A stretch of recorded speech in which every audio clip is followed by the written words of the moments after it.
তোমরা তো সবাই জানো গ্যাস শেষ হয়ে গেছে, যেহেতু গ্যাস বুক করলেই সঙ্গে সঙ্গে পাওয়া যায় না। তো যাই হোক, এখনো গ্যাস আসতে পারেনি, কালকে শেষ হয়েছে।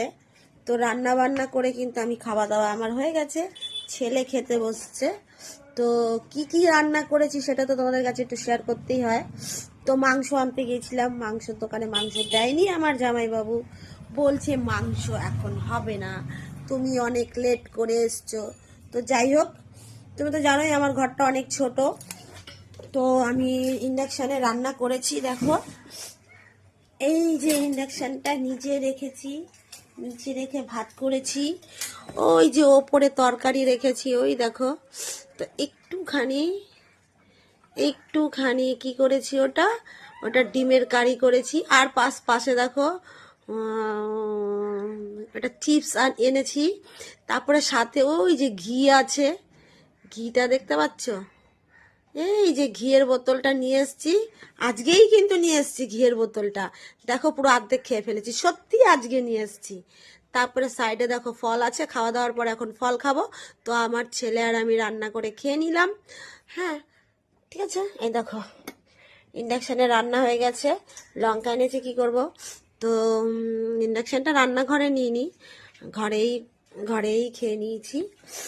তো ও, কালকে দিদি বাড়ির থেকে একটা দারুণ জিনিস দিয়েছে আমাকে, জানো, দিদি বাড়িতে আমাকে একটা দারুণ জিনিস দিয়েছে, সবার মুখে জল চলে আসবে।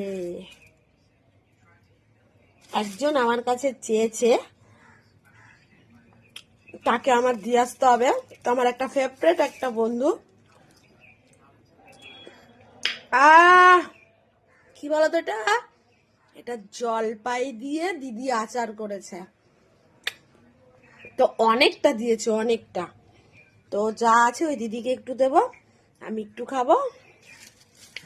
ওই যে বলেছিলাম না কালকে ব্লকের মধ্যে দিদি আচার করেছে, দেখো। তা দিদিরে আমি বললাম, দিদি আচারটা ভালো হয়েছে। তো দিদি বললো, হ্যাঁ আমি জানি আচারটা ভালো হয়েছে। তা আমি কি, হ্যাঁ মানে এমনভাবে বললো মানে দিদি আর দেবে না। আমি বললাম, হ্যাঁ দিবি না বলেই বললি ভালো হয়েছে। তাই হোক, দিদি আবার আমাকে না দিয়ে খায় না, দিদি আমাকে দেবেই। তো কালকে মাছ পাঠিয়েছিল, ইলিশ মাছ ছিল, 4 পিস ইলিশ মাছ ছিল। তো খেয়েছি, ছেলে দুটো, তুই দুটো খেয়েছিস, আমি একটা খেয়েছি, আর একটা আছে, আর ডিমের কারি। ইলিশ মাছটা, সত্যি কথা বলতে ইলিশ মাছটা ভুলেই গেছি খেতে, ফ্রিজেই রয়েছে।